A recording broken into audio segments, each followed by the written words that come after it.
se están muriendo las víctimas y los victimarios. Las víctimas se están muriendo, sobre todo los sobrevivientes, en la miseria más grande y profunda. Y los victimarios, con todos los privilegios, en cárceles que no son cárceles prácticamente, y con todo el resguardo y con todos los privilegios que el propio Estado le da.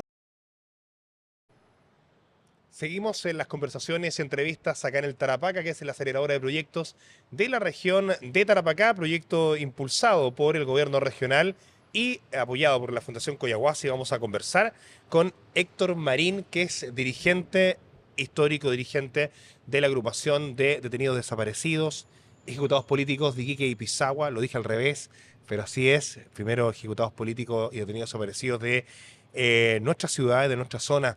Héctor, ¿cómo te va? Bienvenido. Primero me anticipo en el contexto por qué te invito acá, porque siento que eres una persona, un dirigente que siempre está sonriendo a pesar del drama que viviste tú y tu familia en época de dictadura. Entonces, creo que era una persona que es un ejemplo de que a veces se puede sobrepasar muchas vallas, muchas metas, se pueden obtener muchas metas sobrepasando muchos escollos, como el que quizá tú has vivido desde un drama familiar. Ahora te saludo bien. Quería Buenos días, contextualizar tu... sí, buenos días, gracias por la invitación. Es que es tan importante porque a veces se tienen estereotipos de las personas o de las organizaciones. Exacto. Y no es así. O sea, uno es iquiqueño, ama su ciudad, vibra y se compromete también no solo desde el área de los derechos humanos, sino que como ciudadano. Nos interesa nuestra ciudad, nos interesa nuestra gente, nos interesa el progreso, nos interesa de que una ciudad tan rica, con tantos recursos, se puede hacer mucho más.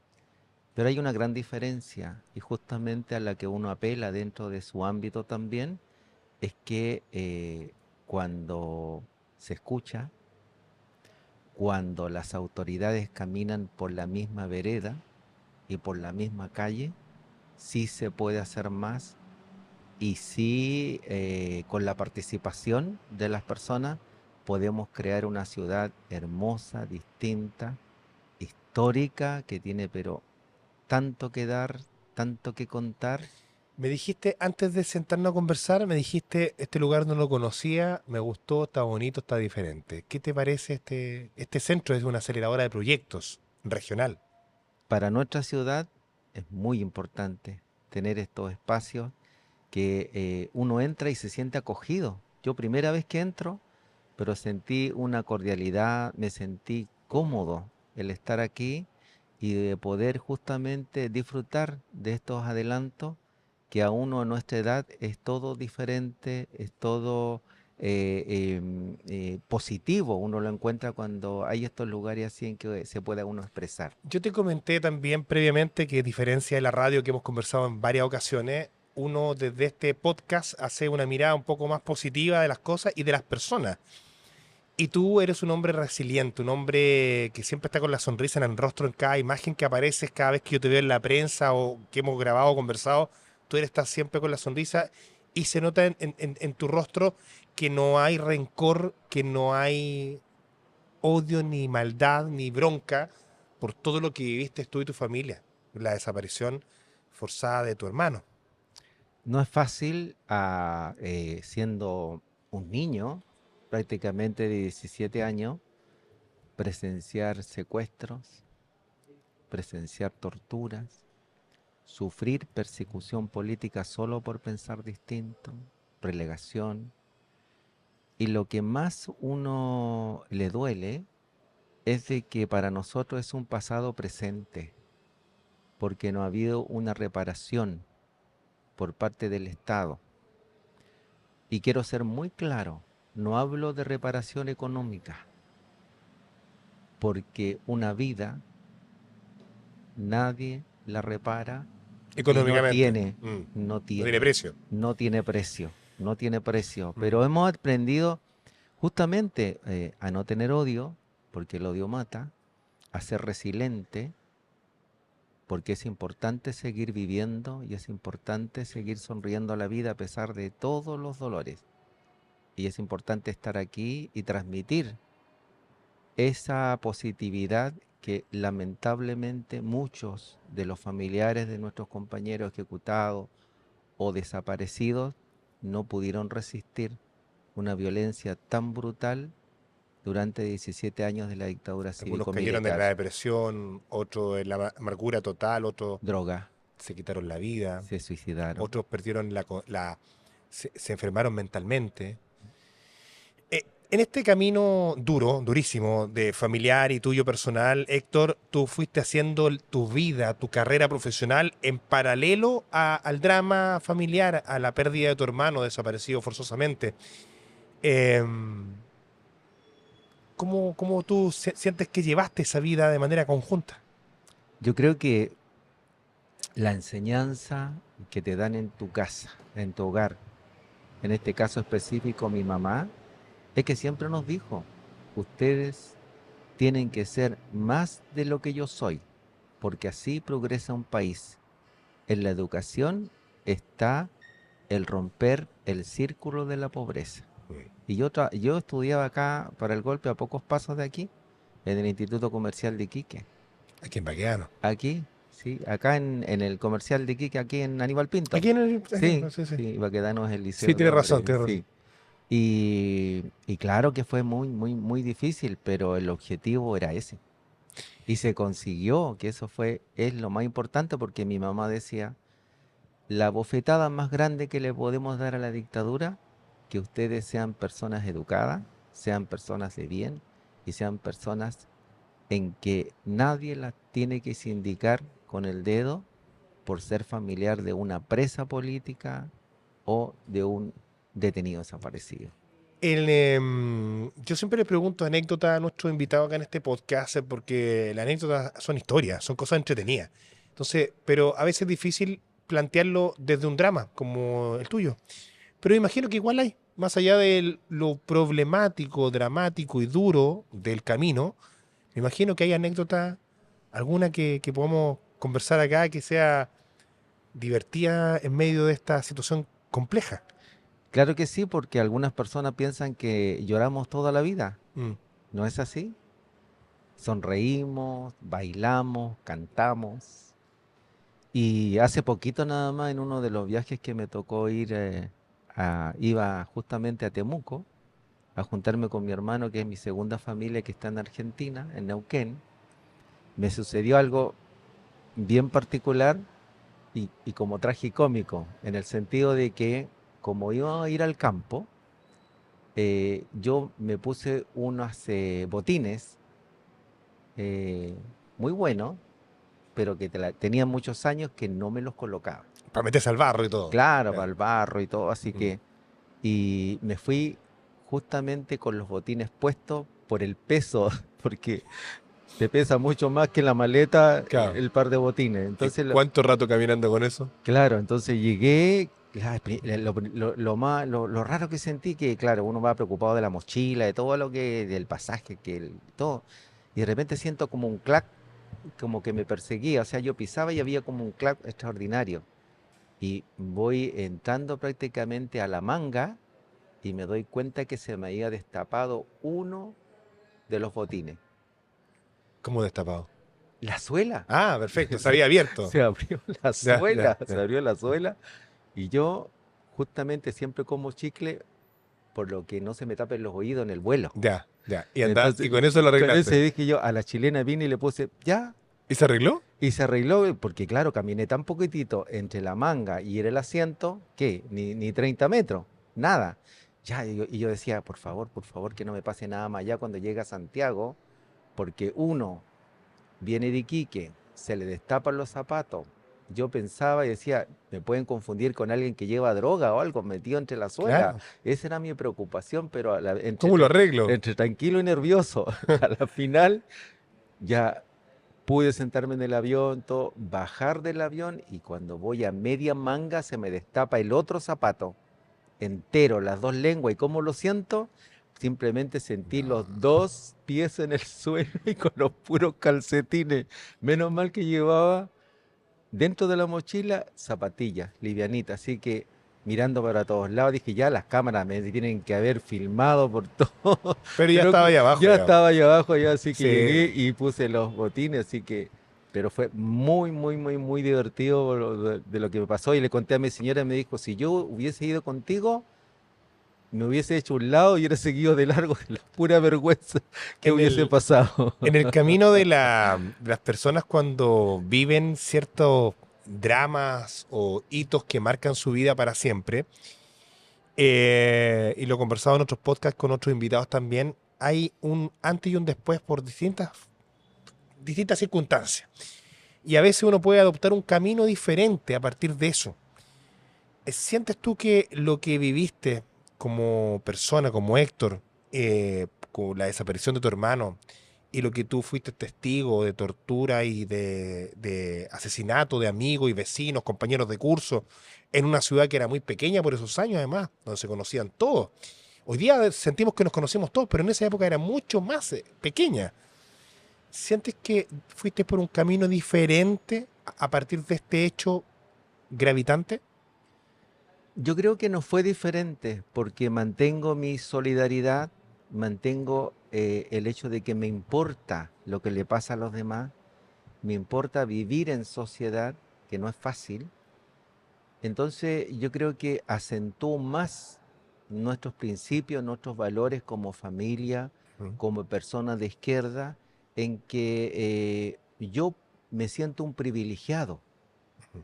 pero a mí también me gustaría que los demás tuvieran por lo menos lo básico, la vivienda, la salud, de la educación, el derecho a recreación, que son derechos fundamentales también para todas las personas sin distingo, porque los derechos humanos son transversales, no son de un sector político, como muchos confunden lo que es los derechos humanos. El Estado se ha comprometido, el gobierno actual se ha comprometido, después de cumplirse 50 años del golpe, a reparar y a buscar de manera incansable como Estado a las personas desaparecidas.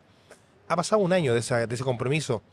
Eh, 2 años de aquel compromiso ya. Claro, ¿en qué estamos? ¿Qué avances hay desde aquella promesa presidencial? Nosotros cuando nos entrevistamos con el presidente y cuando nos convoca el 30 de agosto del año pasado a La Moneda para ya firmar el decreto, porque es un decreto ley, que no es lo mismo que haya sido aprobado por el Parlamento, Ajá, porque si hubiese sido el Parlamento a la Cámara no sale, ya. nada. Es un DFL, Claro, un decreto con fuerza de ley. claro. Entonces, conversamos abiertamente y francamente. Lo primero, el reconocimiento de él como jefe de Estado, que sin las familias nunca se hubiese avanzado y nunca se hubiese hecho nada Mm, para lo que es hacer algo de justicia a la medida de lo posible, como nosotros lo mm. decimos en Chile. Eh, Planteamos y él directamente nos dice, y fue muy franco, probablemente no encontramos nada, o a lo mejor encontramos uno, pero lo importante es que sea una política de Estado que quede y trascienda a los gobiernos y que el Estado repare en parte lo que con sus recursos, con sus personas, hicieron el genocidio durante 17 años durante la dictadura ¿Y se ha cívico-militar. logrado avanzar algo? Hay avances que a nosotros nos gustaría que fuesen mucho más rápidos. Ya. Porque ¿qué pasa? Se están muriendo las víctimas y los victimarios. Mm. Las víctimas se están muriendo, sobre todo los sobrevivientes, en la miseria más grande y profunda. Y los victimarios con todos los privilegios en cárceles que no son cárceles prácticamente y con todo el resguardo y con todos los privilegios que el propio Estado le da. Y los que tengan ahí la información y no la han entregado se van con ella. Justamente, por ejemplo, acá en Iquique, por nombrar dos nombres solamente, Black Barraza Quintero, Miguel Chilaguirre, participaron en todas las detenciones y torturas de ejecutados, detenidos desaparecidos y presos políticos sobrevivientes. Jamás aportaron ninguna información en los procesos, que son cientos. Jamás. Y los dos murieron en Punta Peuco. Y manejaban mucha información. Toda la información de que ellos pudieran dar el destino final de nuestros detenidos desaparecidos. Hasta al último mantuvieron su pacto de silencio y la crueldad de llenas y bestias de que fueron. Las fosas de Pisagua van a pasar a manos del Estado, salen de la administración municipal y van a manejarla ahora el Estado, en una figura que todavía entiendo que está por definirse, si va a ser corporación u otra, para que las agrupaciones de familiares de detenidos desaparecidos y ejecutados políticos puedan manejarla de alguna manera y haya un lugar más acogedor en un sitio tan horrible. Justamente ahí hay varias visiones Ya. y que es bueno que la hayan, pero Pisagua se destaca por las violaciones a los derechos humanos, tanto en dictadura como en democracia.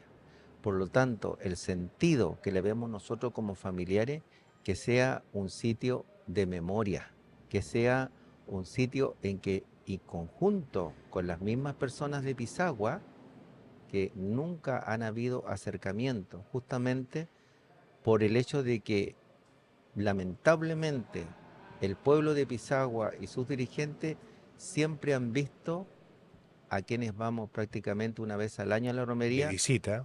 como de visita y nos ven como culpables de lo que sucede en el pueblo, incluso hasta de sus atrasos, Culpable de lo su que no es estigma. de su estigma. Claro.